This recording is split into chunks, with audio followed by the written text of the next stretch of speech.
packed agenda, packed house. I'm sorry it's so warm. We're working on that. It's a little hot in here. Are we good? Okay. I think we're good to go. Would everyone please rise to the Pledge of Allegiance? I pledge allegiance to the flag of the United States of America and to the republic for which it stands, one nation, under God, indivisible, with liberty and justice for all. All right, so we've got a lot of celebrations today, followed by the adoption of the budget. And our first presentation is our continued celebration of the 100th anniversary. And today's meeting is presented by the Oakwood Primary Center. So I'd like to...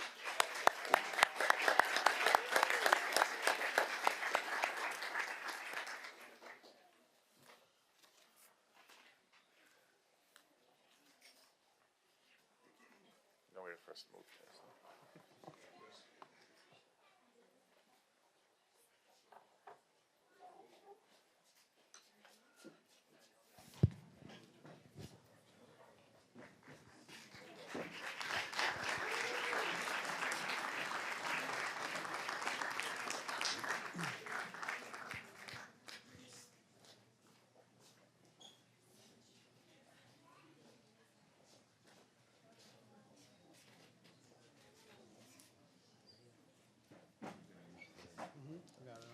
It's on already.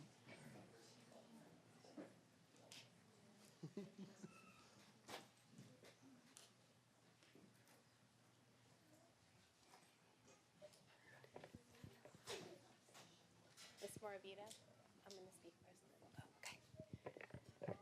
Okay. Hi, boys and girls. All right. Good evening, Dr. D'Elia, Mr. Ciapetta, Board of Education, Cabinet, students, staff, and families. Throughout this year, together as a district family, we have been honoring the 100th anniversary and years of excellence, pride, and commitment here in South Huntington. We celebrate South Huntington's drive to excel, school history and heritage, community partnerships, dedicated faculty and families, students, and of course, the Wildcat spirit. Tonight, we are honored to share Oakwood's special presentation for the celebration of South Huntington's 100th anniversary. Oakwood's 100th Anniversary Committee, the members and staff who are here tonight, thank you so much for coming in and joining us. Staff, students have worked collaboratively to put together meaningful elements to share in the passion and dedication of the district. For our first presentation, we would like to welcome our second grade students from Miss Borland, Miss Levy's class, Miss Ramos's class, and Miss Jones's class under the direction of Miss Morabito, Oakwood's dynamic music educator.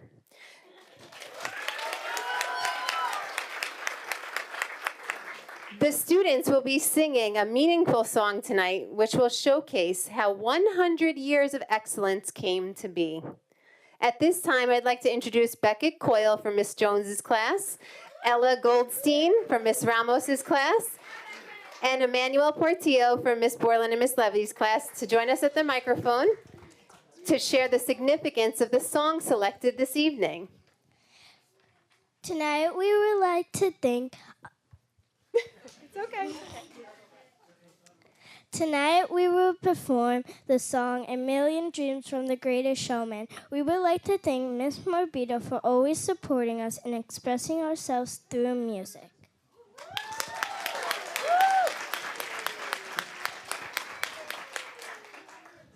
We selected this song because it represents the million dreams South Huntington has accomplished in its 100 years and the million dreams yet to come.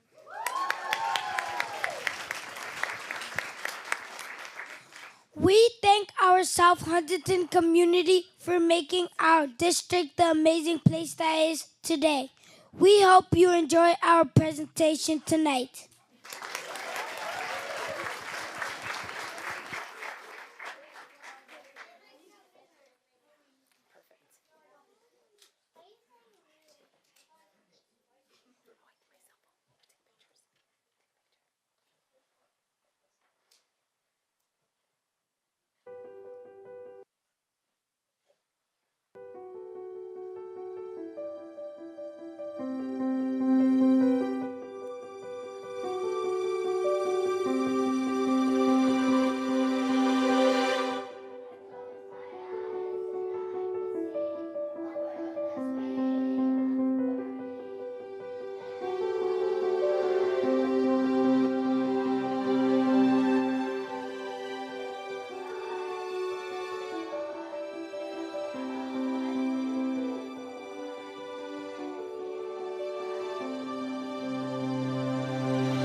Let's give our students another round of applause for an awesome job.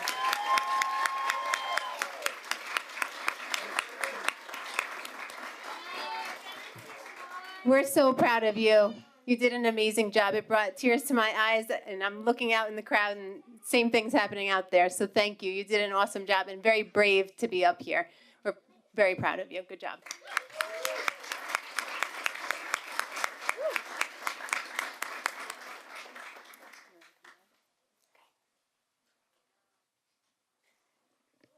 Okay, so our students are going to come meet their families by their seats. Thank you, boys and girls. Oh,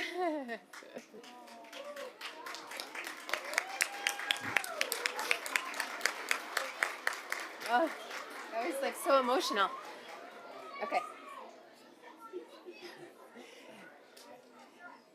And now I'd like to introduce Ms. Schlesinger, our assistant principal, for the next part of our presentation.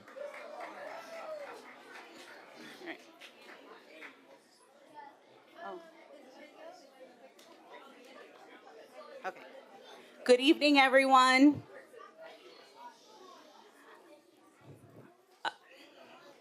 Okay. Good evening, everyone.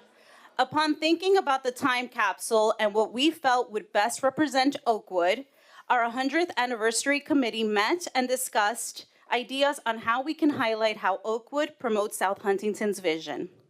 We decided to create a special scrapbook titled Kindness is Timeless for every student and staff member to be a part of. Each contribution focused on a special event, tradition, or characteristic that makes our district and Oakwood shine. This scrapbook will be included as a focal point of Oakwood's time capsule. To share this anniversary scrapbook, our Student Council Kindness Captains, with the support of Mrs. Daniels and the 100th Anniversary Committee, created a video project that brings the scrapbook to life with special poetic flair. We proudly share this video with all of you, and we hope you enjoy it.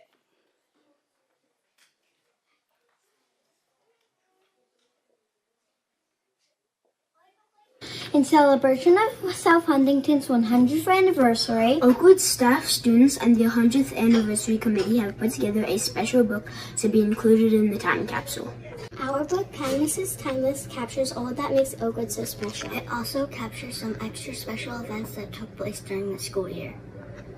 We can't wait to share this book with you and all with future generations of Oakwood students. Our poem, At Oakwood, Our Hearts Will Always Stay, captures the essence of the book. And gives you a glimpse of why we love Oakwood.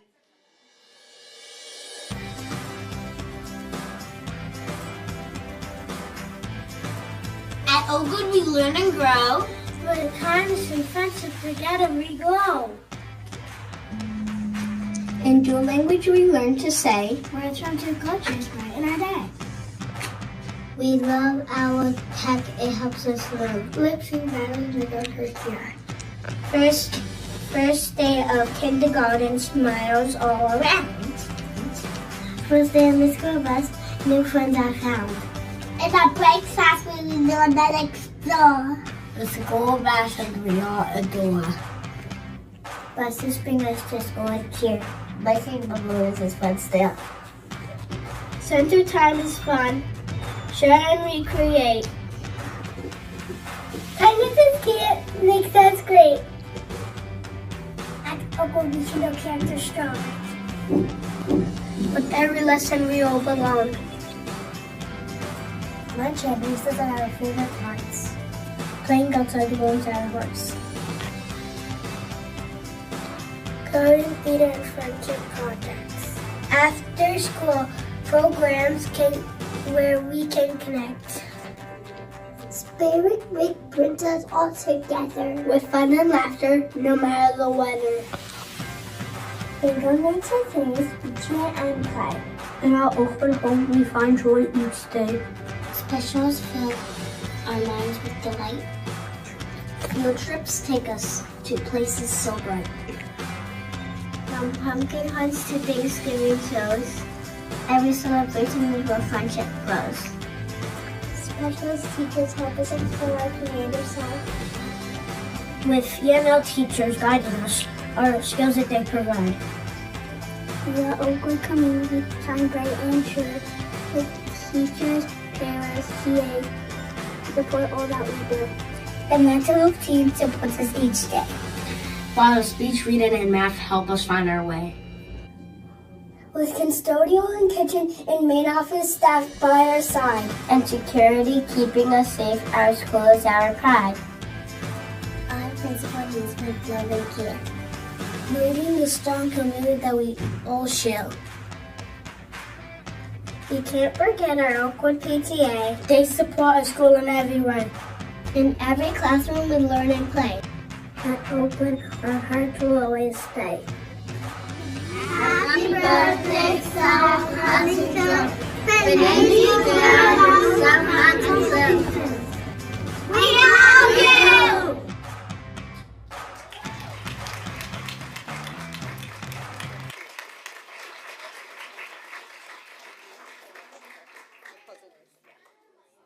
We hope you enjoyed that video. It was a lot of fun to make. We do thank our staff and our students and our technology integration coach, Ms. Daniels, who really helped put it all together. So I want to give everybody a round of applause for that.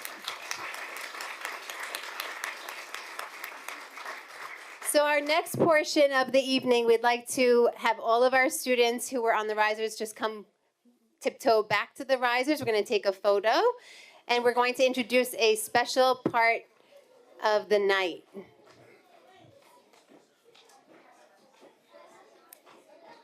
We invite our Board of Education and Cabinet to join.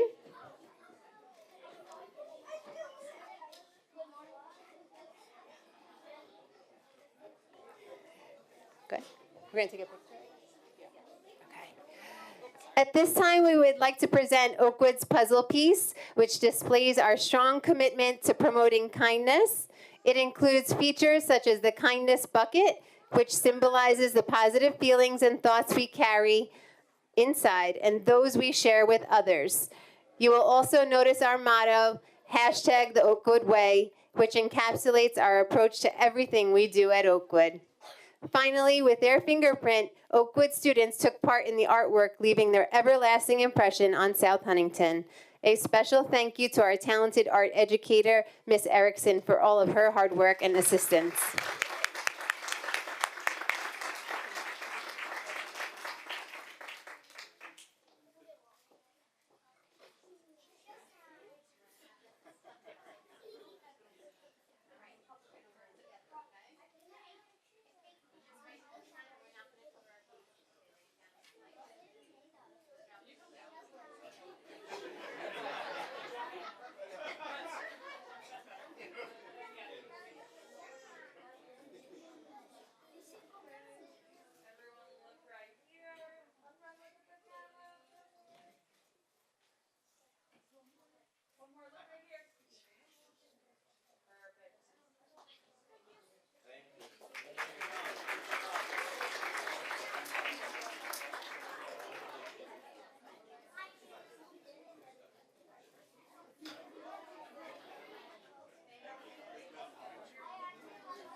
Okay, any student who is linking up with a teacher at this time, please go to your teacher.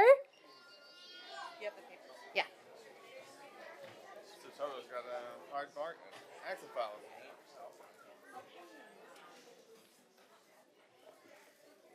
Everybody has their... You have your first one? Okay, to conclude our presentation, we do have some gifts for our Board of Education. We'd like to take this moment to thank our Board of Education for all of their unwavering support and dedication to our district. Our students would like to present each of you with an Oakwood Kindness shirt as a thank you for the kindness and care you have always shown to our South Huntington family. Thank you, and thank you to our staff who will be escorting them to you.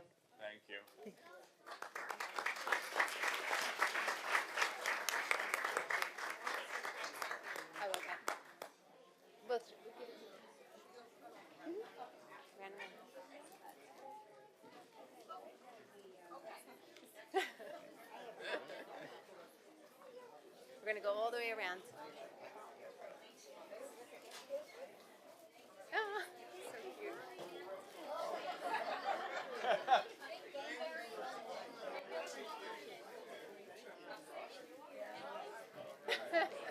Thank you. Thank you. Thank you very much. Aw, thanks, guys. Good job, Kate. I don't have much purple. Yeah, I hardly have any purple. Thank you, everybody. We truly appreciate your presence here this evening. Thank you.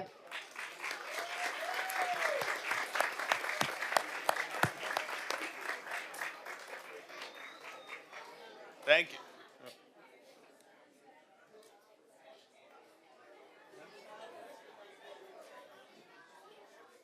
Oh yeah. Was it in that? So we gotta let them tell them.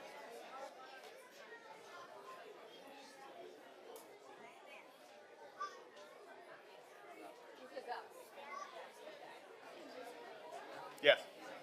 Yeah. Yeah. Yeah. No. Okay. I don't. Maybe. I don't think so. Though. Sorry about that. Yeah.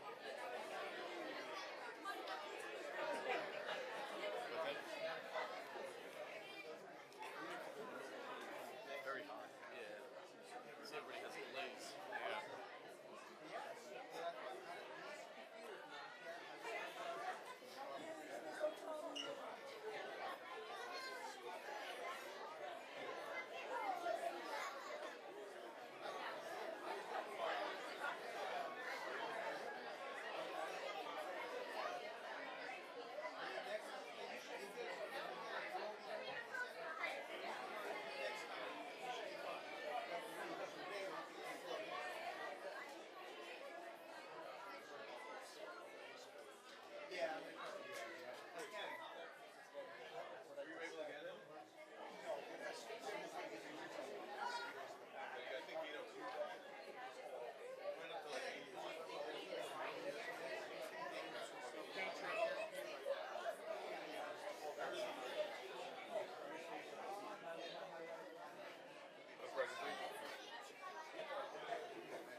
What's that?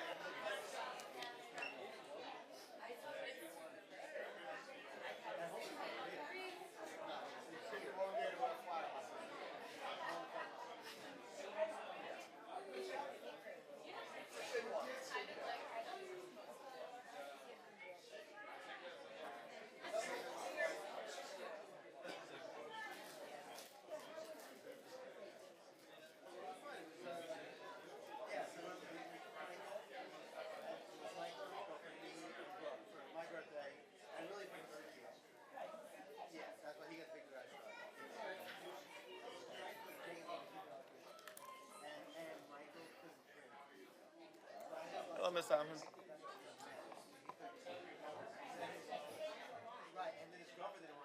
All right, we're making our.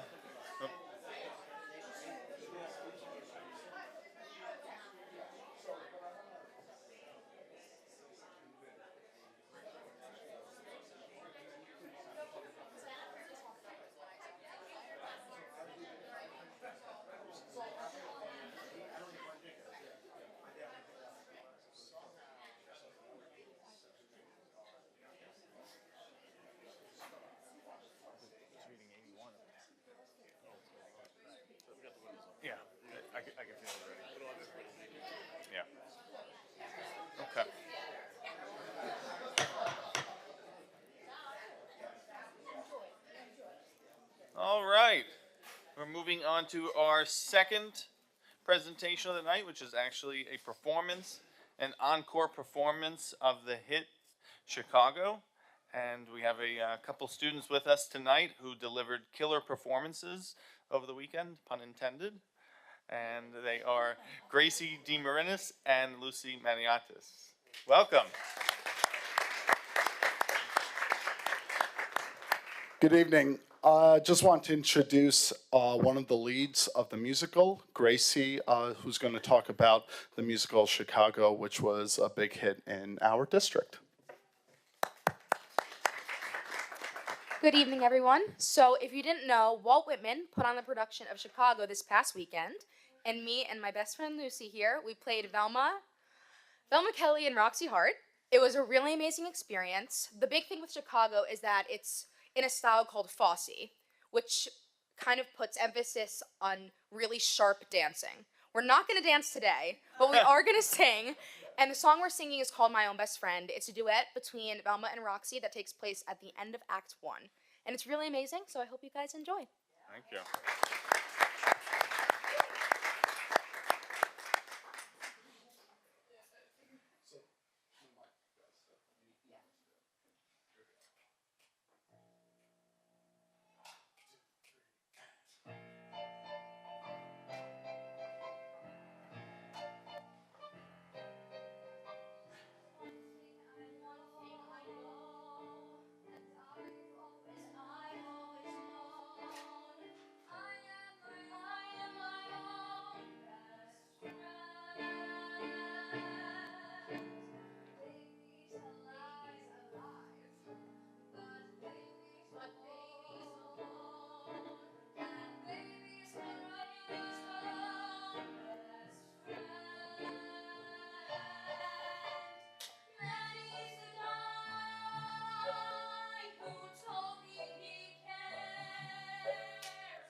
Great job. Thank you so much for the encore. It was as fabulous as it was the first time seeing it. It was a great show. Thank you so much. Thank you, Lucy. Thank you, Gracie. And we have more good news. We're being recognized tonight for some of the great things that we do in this district, and there's so many. And to celebrate with us, I want to introduce Eileen Felix of the New York State School Boards Association and Mr. Bob Vecchio of the New York State School Board, Nassau Suffolk School Board Association. Please welcome them. And they'll be presenting us with the Champions of Change Award.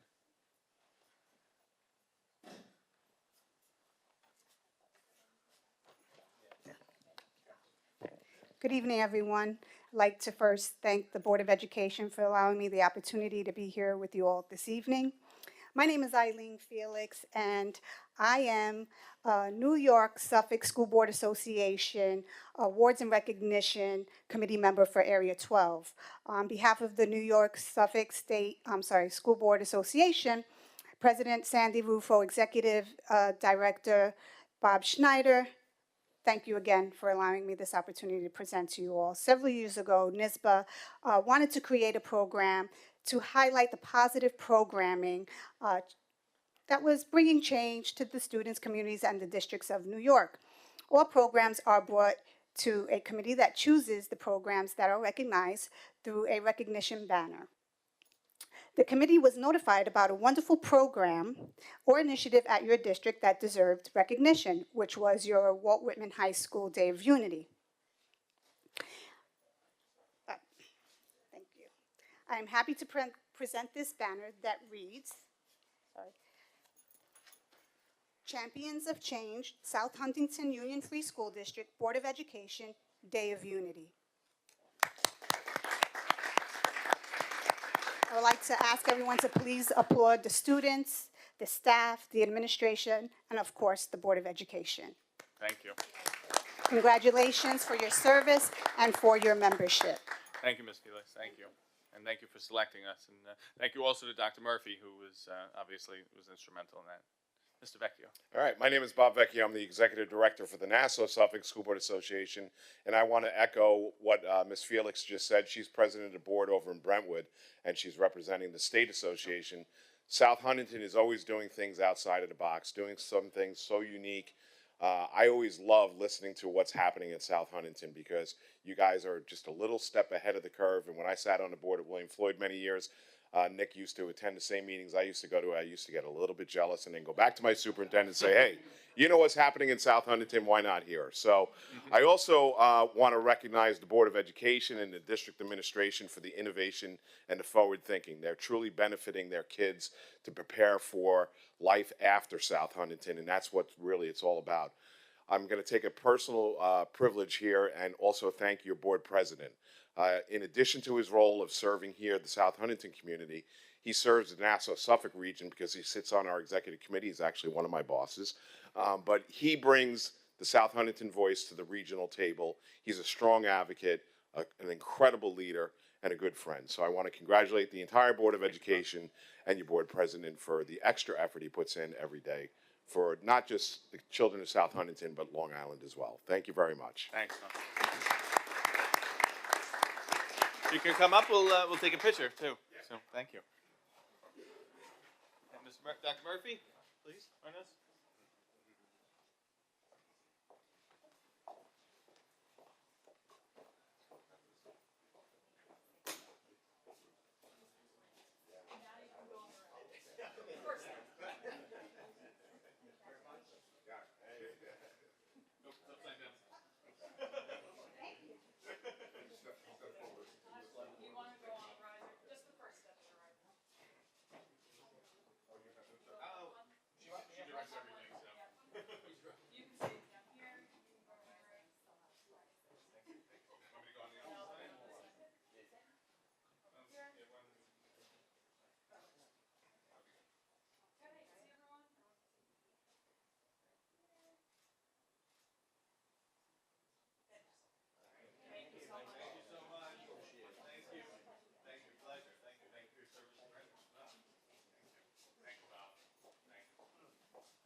We have a problem, but it's a good one. We ran out of space with our champions of change, so these are our championship banners. So, all right, and we have 6 of the 7 puzzle pieces in. So we're waiting on the 7th puzzle piece from Silaswood. So they've got a big task ahead of them. All right, moving along, and we'll conclude our final presentation with a very brief budget wrap-up, as this is our budget adoption meeting. So to do that, I will introduce our Assistant Superintendent for Business, Mr. Michael Conway. Mr. Conway.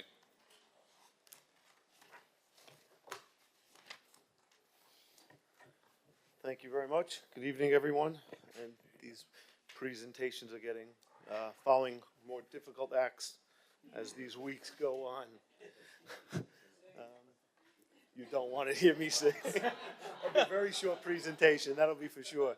Let me just. We're going to let you go first one day, I think, just to. All right, wait for it to come up. All right. So Alrighty. So again, thank you, and we'll jump right into it now. Perfect. So the budget theme for the district has been and will always continue to be to put these students first and foremost and focus on their support. It's evident tonight. It's evident at all of these presentations throughout the season where we're celebrating their accomplishments and their works. To do that, we also want to continue to offer and sustain the programs that are done in the classroom and outside of the classroom, whichever is the best interest of the students, as well as looking at our district facilities, the campus, and any improvements and enhancements we can make both in and out of the classroom. Of course, doing that, we also want to constantly be mindful of our taxpayer, as well as being fiscally responsible with district funds. Continuing with that, it's constantly about students, staff, and community. Without any one of those three, none of this would happen or none of this would be possible. South Huntington educates roughly 5,700 students in district. We employ roughly 1,200 staff and just over 550 teachers. And you'll see some of the events in no particular order. The top left was new teacher orientation. The top right is the Night of 1,000 Strings. Lower left is our soccer team. And then lower right is the Teacher of the Year with Ms. D'Amato over at Stimson. We should have put a photo of Chicago from this weekend, but this was prepared just before Friday night. All right, so the proposed levy for the upcoming year for 25-26. At our March 19th meeting, the board had their public discussion on what the levy could look like and what they ultimately decided to go with. Obviously, it's a formula-based calculation. South Huntington's maximum allowable based on that formula for 25-26 is 3.975, which would be just over $5 million in new tax revenue for the district. But as I mentioned, mindfulness of the taxpayer is important here, and what they decided at last month's meeting is to go with a 2.2% levy. And we're proud to say that's the 5th year in a row where the board has decided to go with a levy below the maximum allowable, which is in favor of the taxpayer, and for 25-26, that equated to around $2.2 million. Going for the state aid. At this point, it still is an estimate. The legislative budget was due April 1st. They're still having their discussion, so we don't know what those final numbers look like. But these numbers here are from the January governor proposal. The foundation aid we're looking for next year is $57.9 million, roughly an increase of around $1.7 million. The expense-based aids, we have around 20.6, about $1 million increase. And that's the expenses where we've discussed in the past where you spend a certain amount of money in one year and you get a percentage of it back in the following year for things such as transportation, BOCES, things like that. Then we have the UPK aid, which is here. It's shown on the report, but it's important to note that's essentially could be viewed as a grant. It's accounted for in the federal fund and really has nothing to do with the day-to-day district budget itself, or the budget rather that the voters will be looking at next month. So the total foundation and expense-based aids we have here is roughly $78.5 million for the 25-26 school year. So a review of our revenue expectations for the upcoming year. We're going to go through a couple categories here. The tax levy, which I spoke to a moment ago, is a 2.2% increase. That comes to about $129.4 million. The state aid, I'm showing around 77.9. And the caveat here is we have to show somewhat of a conservative estimate because in some past years, based on the year, the legislative budget coming in later than the budget adoption, we've seen some years where we've gotten a slight decrease. So we just wanted to be a little cautious here and prepare ourselves should that happen. There's a slight decrease in that figure from the prior page. The other revenues of 9.3 million, that's made up of things such as interest income, health services we bill out to other districts, property rental income, employee share of health insurance that we receive back from the employees. And these next two we'll get further into on the next slides, but that's our reserve usage and our appropriated fund balance of 2.990 and 2.790 respectively. The reserves we've mentioned in the past, you could look at it as a savings account earmarked for a particular purpose, whereas the appropriated fund balance is your rainy day fund, your unappropriated funds there. Looking at the use of reserves from the prior page, the three categories which we plan on using for the 25-26 budget development is the Employees Retirement System Reserve of $990,000, our Workers' Comp of $1 million, and then our EBLR, which goes towards our retirement and our terminal leave pay. That would be $1 million as well. Total there is $2,990,000. One thing I'd like to point out on this slide is in the current year we're living for 24-25. You'll also see this on a future slide. We applied this time last year around $1.5 million. So you'll see an increase here, but the reason with that is on our March 5th presentation, we dove into some of our reserves and how we closed out last year's June 30th year end. And at that point, we reported that we put around $6.5 million back into our reserves. So again, being mindful of inflation, people's pocketbooks and taxpayers, we felt it would be appropriate to use some of that reserve that was replenished last year and pass some of that along through this budget development right here. Also, along the lines of savings accounts is our fund balance. A good metric for auditors, Moody's, credit rating agencies, if you were to go out for borrowings, is your unassigned fund balance. And the benchmark there, you want to really be at 4%. As of June 30th of 2024, we are at that 4%. So here we're appropriating into next year's budget the same amount for this year. No dollar amount change with that. Our transportation in this budget development, we have allocated $1.5 million for the purchase of new buses. Right now, it is our intent to purchase 7 66-passenger buses and 4 29-passenger vans. That is different from prior presentations. At that point, up until recently, we were looking to do 6 and 6. But as our transportation director, Laura Brothers, started reviewing the routes, speaking with the vendors that supply us the buses, she felt it's really more appropriate to add the additional large bus into the fleet. The reason being those routes are easier to take back from our third-party vendor because sometimes the vans are more complicated routes. They have matrons on them. So by getting that extra large bus, we're anticipating and hoping to recognize some savings by doing that run in-house just that much sooner. So again, 7 large and 4 vans is our intent for 25-26. Okay, this slide is a repeat which we went through in detail from last meeting. Our facilities planning for 25-26. Really, the concept and the intent behind the facilities meetings that happen throughout the year, as well as the board meetings, is to focus on maintaining and enhancing the campus, creating an environment that's a better learning place, both in and out of the classroom for all the students. So the projects listed below, we're looking to do a transfer to capital of $6.1 million for next year. Some of the projects you'll see here are outdoor learning centers at both Birchwood and Oakwood, a makerspace over at Stimson, the media center over at the high school, and then on the top right, we'll see Memorial.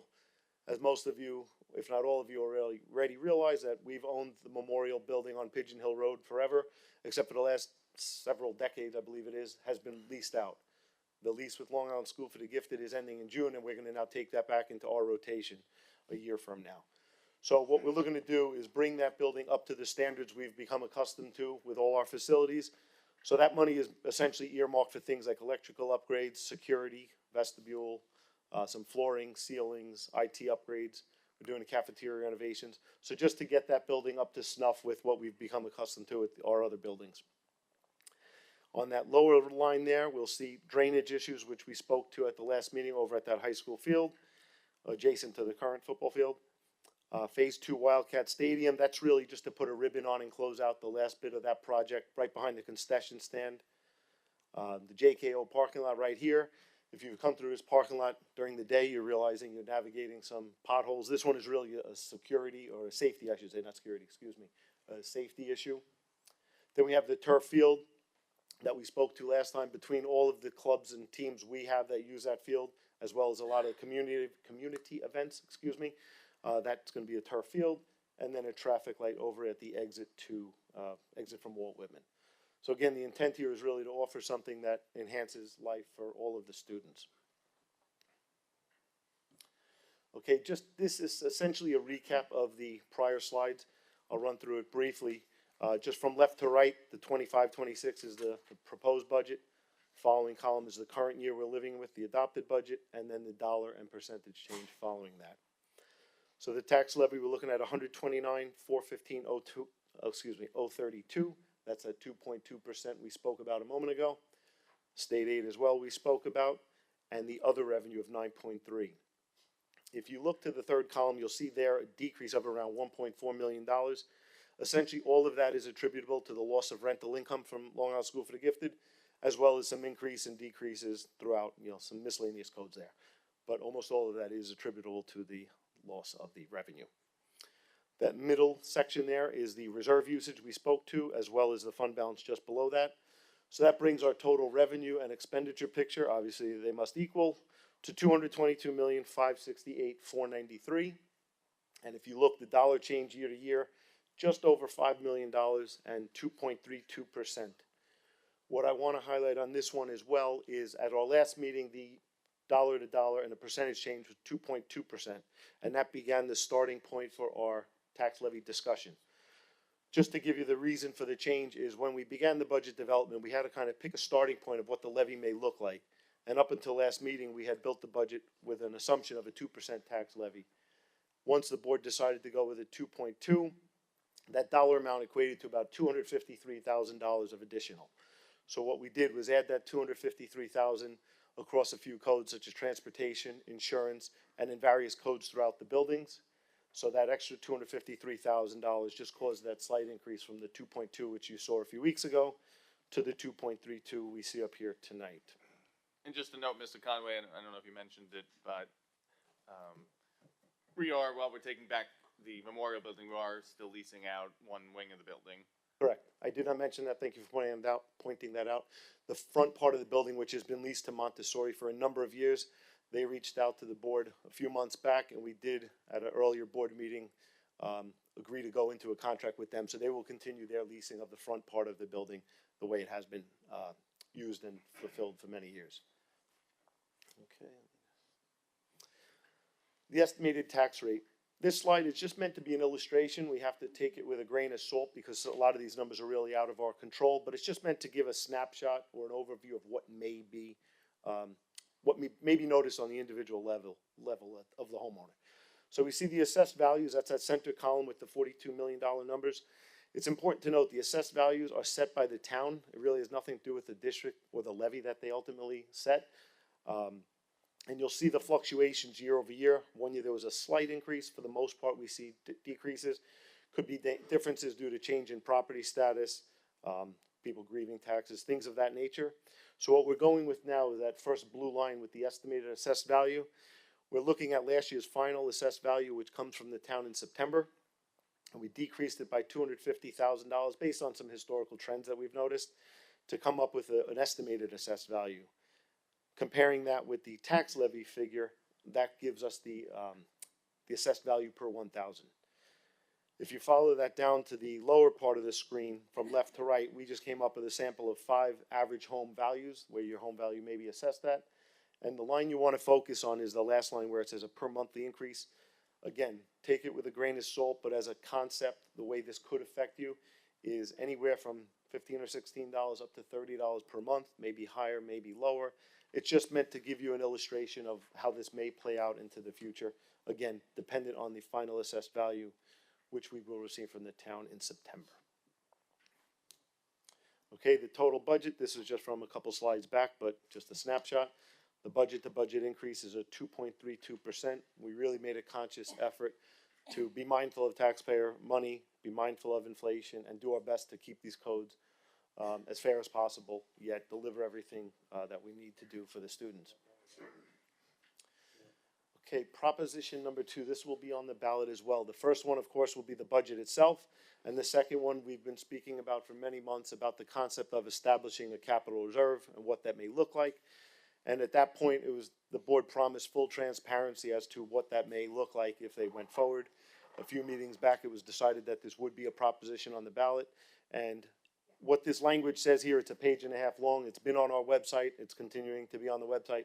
But essentially, we've gone through the concept of what is a capital reserve, how do you establish it with the voter approval, how does it get funded, and then at a future time, how does it get expended, and then the purposes for which it can be used, which is all laid out here.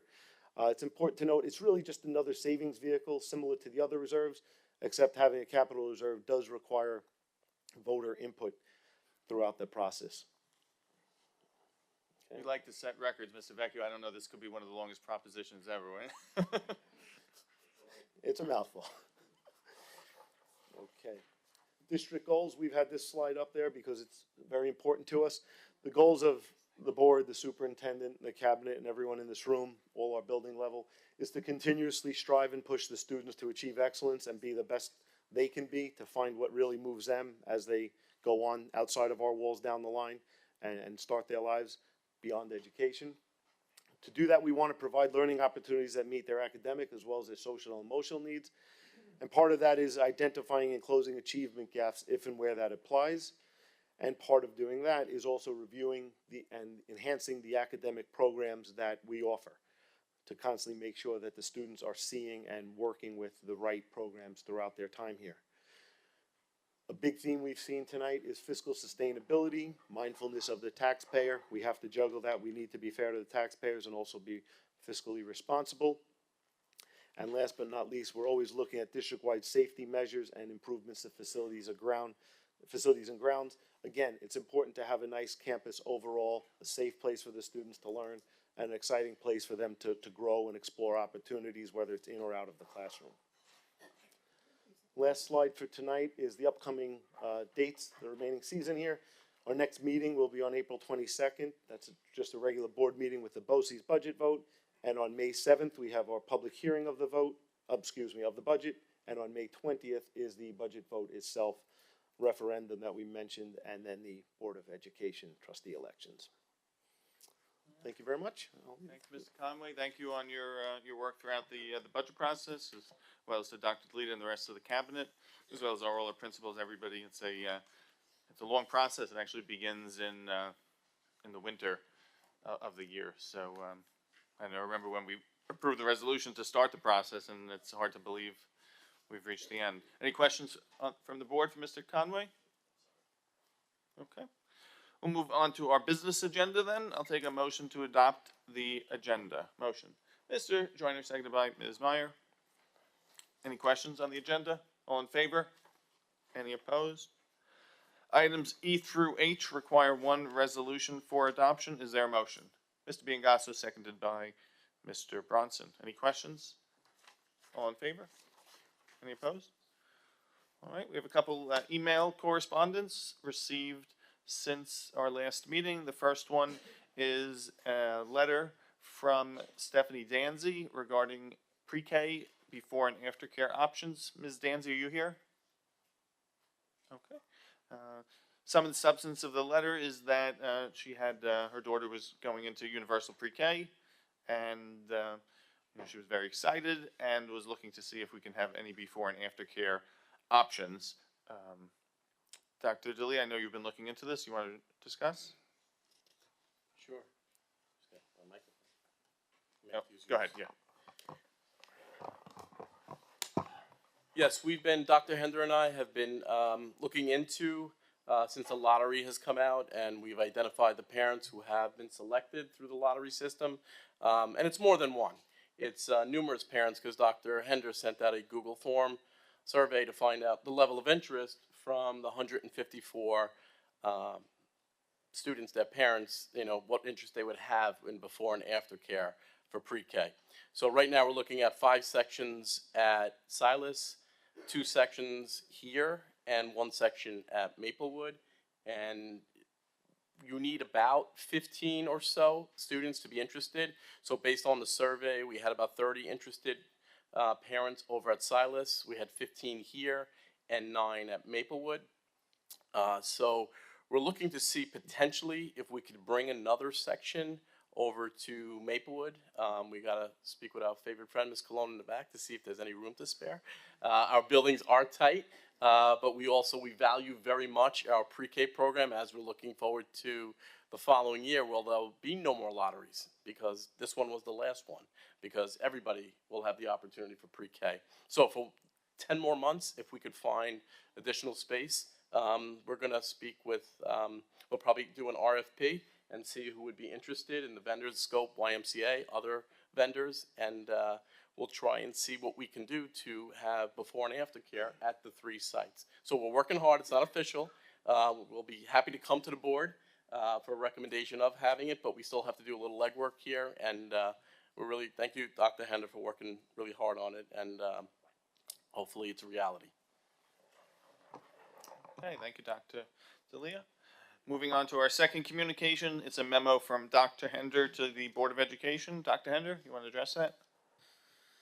Yes, thank you, Mr. Ciapetta. Last month, New York State Department of Education came out with their accountability ratings. For our district, we are happy to announce that all of our schools received local support improvement, which used to be called good standing, with the exception of Silas Wood, which we are working on. They are a targeted school for a subgroup of English language learners, and we are a targeted district for our Hispanic subgroup. As a result, we are required by the state to put a letter out to the community, which went out last month, and also to inform our Board of Education of our status from New York State. So that's what the memo entailed. Thank you, Dr. Hender. Move on to new business. Item 1 is the approval of seeker for the 2025-2026 capital projects that Mr. Conway mentioned before. Motion. Mr. Bronson, seconded by Mr. Biangasso. Mr. Conway? Thank you, Mr. Ciapetta. So tonight for the board's approval is that CEQA resolution for the multiple projects we just discussed. In the budget presentation, they've been deemed by our architects as type 2 projects, therefore deemed to have no significant impact to the environment. Great. Thank you. And any questions? All in favor? Any opposed? All right. Moving on to new business, item number 2, adoption of the 2025-2026 budget. Is there a motion? Ms. Meyer, seconded by Mr. Joyner. All right, so we've reached the end of the process. With this action, this will move into the voters' hands. Okay. So there is a resolution on the table. Be it resolved that the budget of $222,568,493 be adopted, and the amount thereof less state aid and other income be raised by tax upon taxable property of the South Huntington Union Free School District, Town of Huntington, County of Suffolk, New York, for the school year 25-26. I think before we vote, this is a great budget. A lot of work is being done. We've compared ourselves to other districts in the town of Huntington. We think that we're certainly comparable, if not hopefully lower than most of them, which is important. And in a time where a lot of districts are cutting, and some might have to exceed the cap, we're under the cap, as Mr. Conway showed. We went well under what our tax levy is, which was important to the board, and we've been doing that for many consecutive years now. In addition to that, we have been able to move over everything in the budget. There are no cuts to last year's budget, which is also a wonderful thing. We haven't had cuts for a number of years now. In addition to that, we were able to add some capital projects that we think will really enhance our facilities and our plant. So I think we've done well. Now my soapbox, if only our leaders in Albany could do as well. While we're adopting our budget today on April 9th, Albany's budget is still late, 8 days and counting, and no sense of that stalemate being ended, and no sense of urgency up there. As they haggle over non-educational issues concerning bail reform and other issues, we wait. And essentially we make a best guesstimate as to the revenue that we're receiving. We're using it based on the governor's numbers, but the governor's numbers are not law. And I think that if all the school districts are held to adopting their budget by a certain time, that the state should also be held to it, but they seem to have no consequences for their actions. So we continue to advocate on those grounds. Hopefully they'll get their act together and adopt a budget soon. Unfortunately, it doesn't seem like it will contain anything about zero-emission vehicles, which I've been talking about for 2 years, and we'll continue to talk about it every single meeting until they repeal or push back this policy, which is going to prove to be an utter disaster. And we've told them all of that. In fact, if you watched 60 Minutes from a couple weeks ago, in the aftermath of the California fires, we have vehicles that were strewn throughout Los Angeles County that they have to first test to see whether they have batteries in them. And if they are, they have to have special hazmat teams come in to remove the electrical vehicle battery from there. Then the battery has to be put in a vat of water. It has to be trucked to a facility. It has to be submerged in water for weeks. Then they take it out, they peel the batteries out, they roll over the batteries with this huge device that they smooth out roads with. Then they take what's left of the battery, they bring it to state of Utah, and they bury it underground. So anyone that sees that would think that the idea of having every bus have a battery like that is a colossal disaster. That's battery from one vehicle, right? Those things were so hazardous weeks after they threatened to incinerate. Even the homes that were left standing, according to 60 Minutes, had poisons in them from the release of the toxic gas of the batteries. So the zero-emission vehicle idea of Albany is a disaster. We've been saying it for years, and we'll continue to advocate against it until they wise up. So that's my soapbox. Any questions on the budget? Comments? Yeah. You can see I'm passionate about these zero-emission vehicles, which might be a good idea, but rolled out in the absolute worst way possible. And they're also too heavy. They really crush all of our roads because the battery is so heavy for the vehicle. So anyway, all in favor? Any opposed? All right. I'll step down from the soapbox and we'll move on to item number 3 of new business. Approval of District of Residence Agreement between South Huntington Union Free School District and the Jericho Union Free School District. Motion. Mr. Bronson, second.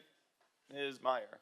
Mr. Conway. Oh, no, Mr. Conway, Mr. Lombardo. Thank you, Mr. Ciapetta. For the board's approval, this special education service contract between the South Huntington Union Free School District, the District of Residence, and the Jericho Union Free School District, the District of Location, is for special education services provided for a South Huntington resident who is parentally placed in a non-public school within the boundaries of the Jericho School District. The contract is for one South Huntington resident attending Long Island Lutheran Middle and High School in Jericho and receiving special education services for the 2024-2025 school year. Thank you. Questions? All in favor? Any opposed? All right, thank you, Mr. Lombardo. Moving on to item 4 is the approval of also another district residence agreement between South Huntington and Harborfield School District for 2025-2026 year. Motion.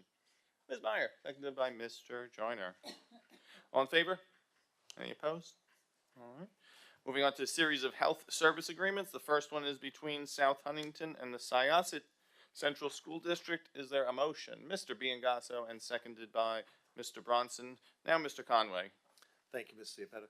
Tonight, for the board's approval, is a contract between South Huntington and Syosset School District for health services. They will be providing to 12 South Huntington students attending St. Edward the Confessor School, but reside in our district. All right, thank you. Questions for Mr. Conway? All in favor? Any opposed? All right. We're moving on to new business item number 6, approval of health service agreement between South Huntington School District and the East Northport Union Free School District. Motion. Ms. Meyer, seconded by Mr. Joyner. Mr. Conway? Again, same concept. This one is between South Huntington and Northport. For health services, they would be providing to 36 South Huntington students attending the Trinity Regional School that reside in our district. Thank you, Mr. Conway. All in favor? Twister. Any opposed? And all right. Moving item 7, approval of health care service agreement between South Huntington and Deer Park Union Free School District. Motion. Mr. Biangasso, seconded by Mr. Joyner. Mr. Conway again? Okay, this one would be between us and Deer Park for health services provided to 5 South Huntington students attending Our Lady of Guadalupe West School. All right, thank you. All in favor? Any opposed? And item 8, approval of health service agreement between South Huntington and the Uniondale Union Free School District. Motion. Mr. Joyner, seconded by Mr. Bronson. Mr. Conway, once again. Okay, thank you. This one would be for services provided to 15 South Huntington students attending Kellenberg Memorial High School and 2 students attending the Hebrew Academy of Nassau County, obviously all who reside in South Huntington. Okay. And all in favor? Any opposed? Thank you. Moving on to item number 9 is the approval of our district professional learning plan for the years 2025 through 2028. Motion. Mr. Bronson, second. Ms. Meyer. Ms. Kavanaugh. Thank you. Thank you, Mr. Ciapetta. For the board's approval tonight is an updated version of the District Professional Learning Plan, formerly called the Professional Development Plan. This plan includes updates related to the addition of collegial circles as a mechanism for teacher-led professional development.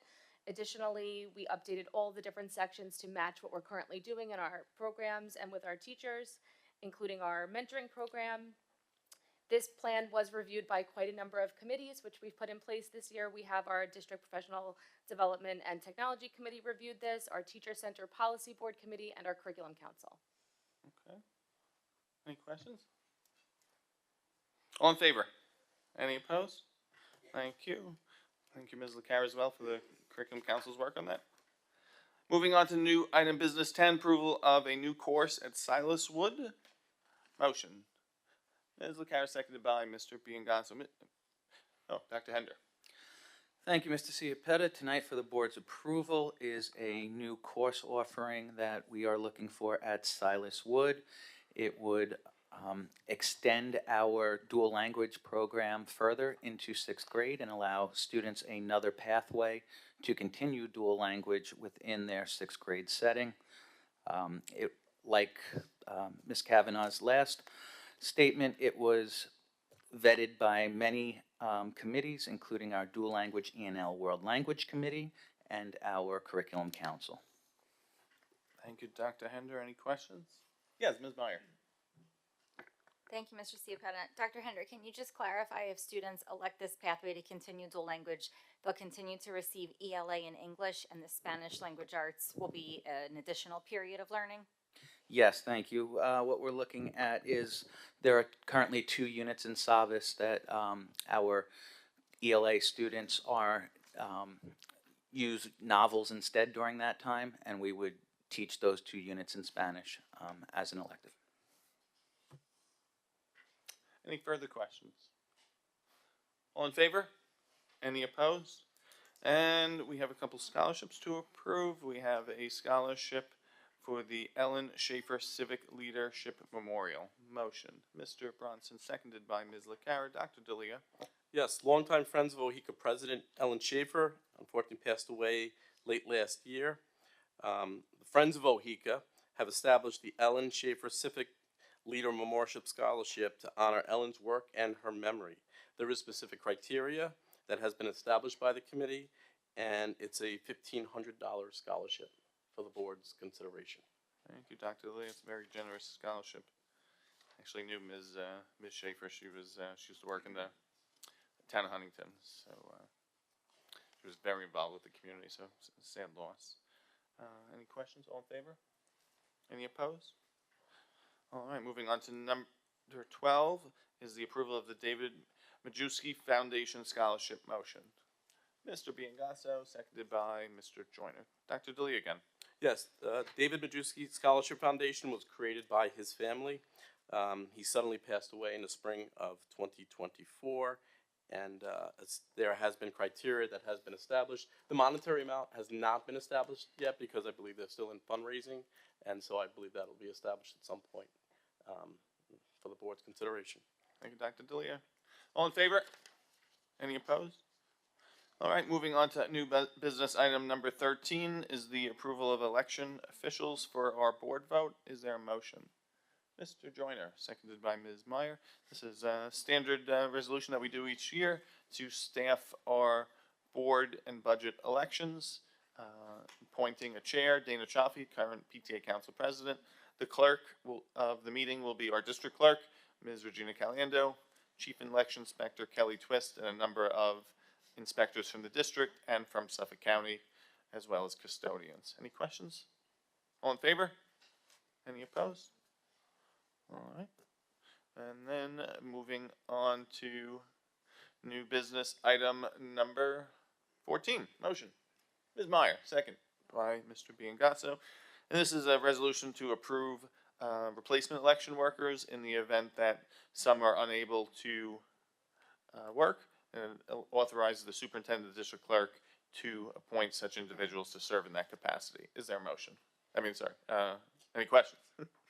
All in favor? Any opposed? All right. Moving on to new business, item number 15 is the approval of a confidential personnel resolution discussed in executive session pursuant to Education Law Section 913. Is there a motion? Ms. Meyer, second. Mr. Bronson. Any questions? This matter was discussed in executive session earlier and previously. All in favor? Any opposed? Resolution is adopted. And moving on to new business, item number 16, approval of a confidentiality and data security agreement. Motion. Mr. Bronson, second. Mr. Joyner. Dr. Hender again. Yes, thank you, Mr. Ciapetta. Tonight for the board's approval is a confidentiality and data security and privacy agreement with Ninja One LLC. This ensures that we are EdLaw 2D compliant and all of our student information is safe. Thank you, Dr. Hender. Any questions? All in favor? Any opposed? And last but not least are the recommendations for the approval by the Committee on Special Education and the Committee on Preschool Special Education, various dates listed from January through present. Motion. Ms. Meyer, seconded by Mr. Joyner. Any questions? All in favor? Any opposed? All right, personnel schedules are listed. We have personnel schedules 6, 9, 10, 11, 15, 16, 17, 19, 20, and 22. Is there a motion? Mr. Biangasso, seconded by Ms. Meyer. Any questions? All in favor? Any opposed? All right. Personnel is approved. Personnel postings are listed. We have a number of committee reports. Committee report number 1, Curriculum Council. Ms. LaCara. Oh.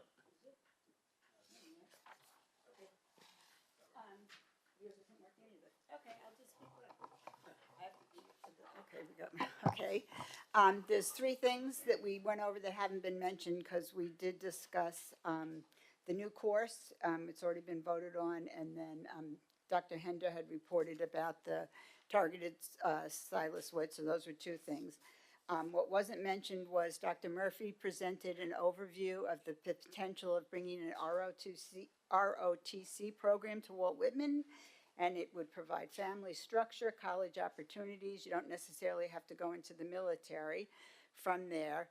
And there's a 2-year waiting list if we're going to only have to spend $45,000 a year, which means the government would basically fund it, all of it. And if we wanted to go less than 2 years, you have to pay for the whole program yourself, which would be $268,000 to the district. So we decided that we would get on the 2-year waiting list, and when it comes up, we can always decide further if we want to do it or not. But Dr. Murphy feels it might be a good program to bring to Whitman, so we're going to go on the waiting list because the government is looking for schools to bring this program to their high schools. And the second thing we talked about that wasn't mentioned was artificial intelligence, and that is a big key right now. We do have right now what's called DIFIT, and that works for the teachers K-6 through 12, and they want the teachers and the assistant administrators are working to bring a K through 12 artificial intelligence tool that can be used by the teachers and the students. And they're looking into called Magic School, and it's going to be evaluated and hopefully brought in 25, 26. And if that's the case, they're going to have to develop district document which lays out guidelines, especially for the use of the students. And the student part right now they're thinking would be controlled by the teachers. So we're looking to bring that in. And then the last thing that wasn't mentioned was, of course, the cell phone usage. We're waiting for the legislation because we've talked about that before. And the pouches have been mentioned, but logistic nightmare, getting them turned in and back. And we still don't know exactly what the legislation is going to be, so we're going to discuss that further. Okay, there's your. Thank you, Ms. LaCara, for the report. Very informative. Appreciate all the work that the curriculum committee does. All right, moving on to facilities committee.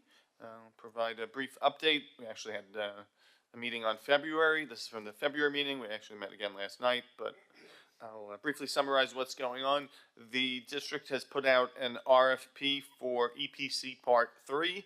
We've been able to do fantastic work through EPC 2 and 1, where we were able to do some boiler work, our solar arrays throughout the district, and so we're looking to do an EPC Part 3 because it's very beneficial to the district, and it has to, it's really no cost because it has to pay for itself, otherwise you can't do it. The committee is looking at our facilities usage policy. We update this from time to time, and we're looking at it again in order to streamline it and review our fees and rates there. We discussed the Memorial Project, and there's a lot of work that's going to be being done over Memorial over the next year and a few months. We've already started to do some of that work at the kitchen at Memorial, where we're renovating the kitchen to get it ready for students, whoever goes to that building. Some projects that have been already approved. We previously approved science classroom renovation at Walden High School in 3 rooms. There'll be a tight window for that, but that work will happen over the course of this summer. Silas Wood is getting all new doors in the building. This money was actually approved quite a while ago, but we are being delayed because it needs to be approved by the State Education Department. Another soapbox issue. Even though we're replacing doors with doors, we have to go to SED for them to approve it. So it has to sit in a queue for 3 months while we wait for somebody to look at the plans to make sure that we actually know how to replace a door with another door. So another delay caused by SED, which also causes projects to be over budget. Silas Wood, you may notice some work that happened in the back of Silas Wood. We repaired a sinkhole situation there, so we've taken care of that, and we've made it safe. That was really some emergency work that needed to be done, and that's why you probably see a lot of dirt dug up. Our our memorial scoreboards are up and running for softball and baseball. Our marine biology center at the high school is nearly complete and ready for a ribbon cutting. We're just waiting for the fish.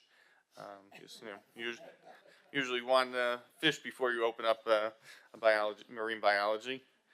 And last but certainly not least, we discussed the 100th anniversary time capsule, which will be installed and made ready for the May 4th celebration, in which everyone will be putting items into the time capsule and will be placing it into the ground where it will sit for the next 50 years. The time capsule is going to be behind the current bell, behind Wildcat Stadium.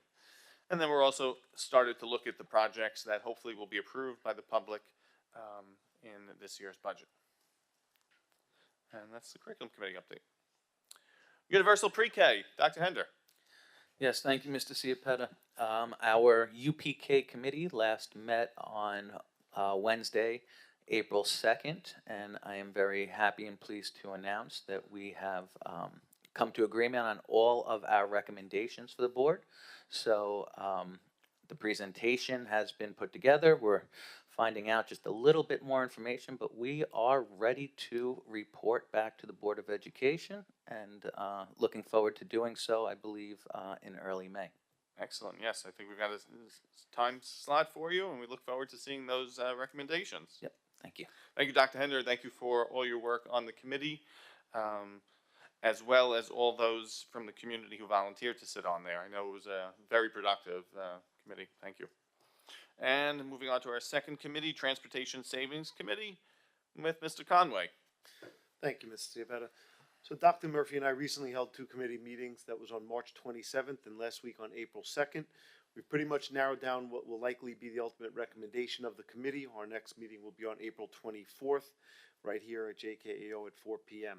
At that meeting, what we're looking to do is formalize the recommendations of the committee, which will ultimately be presented to the board at a future date. And at that meeting, we present to the board, it's our intention to have the engineering firm that did the traffic study there in attendance to present and or answer any questions the board or the community may have. Thank you, Mr. Conway. Yeah, and so that presentation would be sometime after May 7th, probably, or first June meeting, because, we've got, after the May 7th, we have our budget vote, and which, not an appropriate time to do it, because we also have a lot of student celebrations, and then we would aim to, for the board to take action on that at our final June meeting. Future meetings. Our next meeting is May 7th. That's the public hearing of the budget. That's an opportunity. The meetings before here have really been presentations to the board. The purpose of the May 7th is for a public hearing of the budget, and it's really a presentation for the public, and it's an opportunity for the public to ask any questions that they have on the budget. Though, of course, we've had a lot of budget sessions. We're transparent. We always answer any questions along the way, but this presentation, as I said, is specifically for the public. And then the public will have an opportunity to vote on Proposition 1, the budget, and Proposition 2, the creation of the Capital Reserve Fund on May 20th, 2 p.m. to 9 p.m. at Walt Whitman High School. Comments by board members? Mr. Biangasso.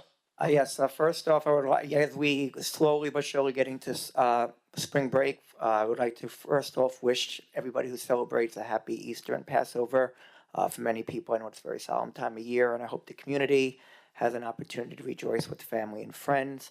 For our faculty, staff, and students, I hope they could take advantage of the opportunity to recharge their batteries. We come back for the second half of the school year that culminates with so many wonderful events, celebrating the 100th anniversary, the time capsule that was talked about, family fun night at Adventureland, and a lot of activities coming up. And I also wanted to just give a special shout out to the entire cast of the Chicago production. I was blessed to go on Saturday night, and I saw the performance, and as Gracie said earlier, and by the way, you were fantastic. It's not an easy play to perform. I've gone to many plays, and I consider myself to be a theater buff. It's a very difficult play to perform. I've seen it performed on Broadway 2 or 3 times, and our kids were just as good as I've seen, and I mean that sincerely. I always say it sounds biased, but it's not biased when it's true. We have the most talented and the best kids in the district, and just a special shout out to the entire cast. You were wonderful, and with a great performance, and every year they find a way to top themselves. Thank you. Thank you, Mr. Biangasso. Totally agree. All right, comments by board members. Ms. Meyer. Thank you, Mr. Ciapetta. First, I'd like to congratulate Ms. Kernicki and all of the Stimson staff on a phenomenal final Challenger basketball game. It was one of the best events I've ever been to in South Huntington. The stands were packed. The athletes were pumped. They were cheering for each other, cheering for the other team. It brings tears to my eyes to think about it. It just truly restored my faith in humanity. It was such a lovely event and so well attended by so many of our staff and students. So thank you to them, and I hope that we get the opportunity to recognize them at a future board meeting as well. That'd be nice, thank you. Good idea. And then I would also just like to give a quick update. Mr. Scragg and I had the opportunity to attend the National School Board Association Conference in Atlanta this past weekend with Mr. Vecchio. In lockstep with our own curriculum council, some of the major themes that were discussed were cell phone usage in schools, school safety and security, which certainly isn't going away anytime soon, mental health resources in schools, and technology. A lot of talk about AI and generative AI, both as an educational tool, how we navigate around this, and also how it can be assistive in other areas like curriculum instruction and safety and security. So Mr. Scragg and I look forward to giving a detailed readout to the rest of the board and the cabinet, and we saw some great things. The benefit of attending the National School Board Association is kind of stepping outside of our bubble, even though we have a wonderful bubble here in South Huntington on Long Island, and really learning from other districts across the nation about creative ways that they're looking to solve common problems and challenges that we all face. So I always come away feeling very invigorated, refreshed, and excited to bring the ideas back to South Huntington. And I also always come back feeling extremely proud to be part of South Huntington. We accomplished so much here, not just because of the work of our incredible cabinet, my fellow board members, and our staff, but also our community. You are always all so supportive of the things that we try to accomplish in our wonderful community, and I want to thank you for that. So that is the update, and hopefully more to come. Thank you, Ms. Meyer. Great update. Any other comments? All right. Moving on to Dr. D'Elia's report. Yes. We had a not so nice start to our morning for Maplewood, Birchwood, and Silas. We were supposed to be engaged in state testing. This was our first day. The state testing window opened yesterday, so there was numerous districts that were not able to proceed with their test. Some districts were able to, and it's a shame that the state cannot get this right. This is an assessment of measuring standards and that's what we teach. We teach standards, and this is an opportunity to measure those standards. And our students came in ready, willing, and able this morning, but they weren't able to because of some glitches with the technology associated with this assessment. I was on Fox 5 News a little earlier this evening talking about it, and they started off by, we have one hot superintendent that's very hot in South Huntington regarding the situation. And I was upset, but I wasn't screaming or anything, but hey, they expect us to get things right? We get measured by the state, and this is one of the most important things that they do for our students. And this was a contract that was with NWEA. The state contracted with them, and it's interesting. Yesterday, they put out information from the state saying, we know there were glitches today, but we have full confidence that tomorrow will be a much better experience, more or less.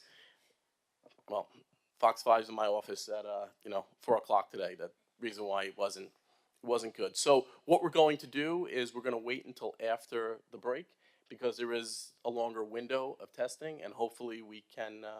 The state gets it right, and when our students come ready, willing, and able, we should be able to provide them, and the state needs to help us with that. So this is on them. Students were not nearly as upset as you were. Yeah, okay. All right, next piece I want to discuss is, we've talked about this in the past. South Huntington is part of the regionalization, what's going on with Western Suffolk BOCES and throughout New York State. And when I say we're part of it, we haven't committed to anything, but there have been 2 meetings so far. 8 out of the 18 districts within Western Suffolk BOCES are participating in it. And the first 2 meetings have been very good, very general. It's not about, I can guarantee you, it's not about taking over local control, anything like that whatsoever. It's really about looking at things that we have, because listen, all districts are struggling to make revenues and expenditures equal. Nobody has extra money to burn here. So we're looking at efficiencies, for in transportation, if there's ways that we could piggyback with other districts when we're taking students to out-of-district placements. Looking curriculars, there's ways that we can basically extend opportunities and doing it in a more efficient way at the same time. So that is really the objective. And we haven't gotten into yet what we're actually going to do, just some thoughts and ideas, and we'll probably get a little deeper into it later in May and then into next school year. But we will only participate if there's something that's going to benefit our students, without raising costs.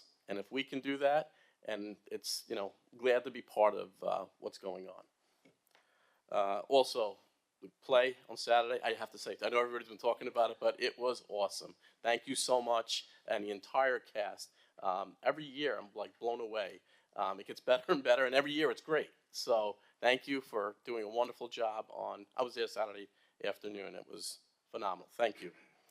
And I wish everybody a great spring break. I can't believe we're just about there. It's amazing. Middle of April. Hopefully the weather improves. Thank you, Dr. D'Elia. Gracie. Thank you.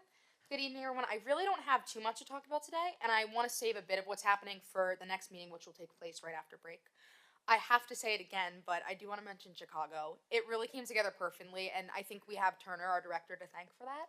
The theater program at Whitman and in South Huntington in general has just been a second home to me, and I'm so grateful for it. And my last show really could not have gone any better. And I thank all of you for your support. It does make us perform better when we see you guys in the audience. So thank you. Now, on the same Saturday that Chicago took place, the annual Spring Fling was held in the South Cafeteria. It was run by student government, and it was just a really nice event for the senior citizens. They're given a nice meal, and then after, they actually got an opportunity to go see the matinee performance. So we had a big crowd for that show. To mention Stipson, 8th grader members of the National Junior Honor Society just left for their trip to Washington, D.C. today. So this is really, really fun, and it's also educational, of course, we need that. But we just can't wait to hear about that because it's a really fun thing. Unfortunately, I missed out on it because of COVID, but my brother went on the trip and he loved it, so super, super fun. To also mention Birchwood and Maplewood, 5th grade sports night was held on the 24th, and it just kind of brought the students together. It was really fun, lighthearted, just good event. I do have a few things to unpack for Whitman.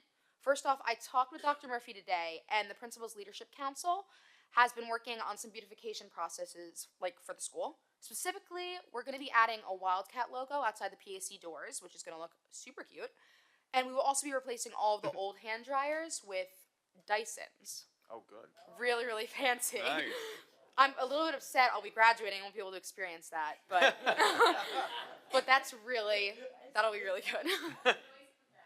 I'll come back for a concert, and I will be in that bathroom for 20 minutes using this hand dryer. On Friday, I also want to acknowledge this Friday, Whitman's Muslim Student Association is holding their annual Unity Day in the PAC, and over 300 students are attending. And this is just kind of shows us how much this club has grown, and it's also a really great showcase of Whitman's diversity, something we are very proud of. Before we call it a night, I will remind everyone, AP review sessions are taking place. The first ones were held today, so students should really be checking with their teachers, times and dates, and all of that.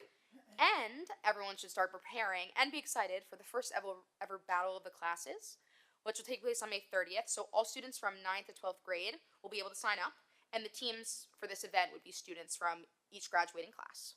So yeah, just really fun things to look forward to. Oh, that's cool. I thank you. Thank you, And I hope Gracie. everyone has a nice night. Thank you. And we saw some news about you on Instagram. You made a decision, or? Oh, I did make a decision. So, I decided to go out for the presidential scholarship for SUNY Buffalo, and I was one of the recipients. So I received the presidential scholarship. So I will be going to Buffalo in the fall, and I'm going to be majoring in nursing, and I'm going to try and minor in musical theater as well. Perfect. So really, really fun. And my parents are really happy because not too much money. So, so yeah, really exciting. Thanks. Thank you. Congratulations. Thank you, guys. Congratulations. All right. Voice of the resident. Any residents like to address the board in the bed? No? All right. With that, it says adjournment on here, but we're not adjourning. We've got to go into executive session. So I'll take a motion to go into executive session to discuss matters of personnel, tenure review, as well as student disciplinary matters. Ms. Lucara, seconded by Mr. Bronson and Mr. Biangasso. Good night, everyone. Have a wonderful break and a happy holiday.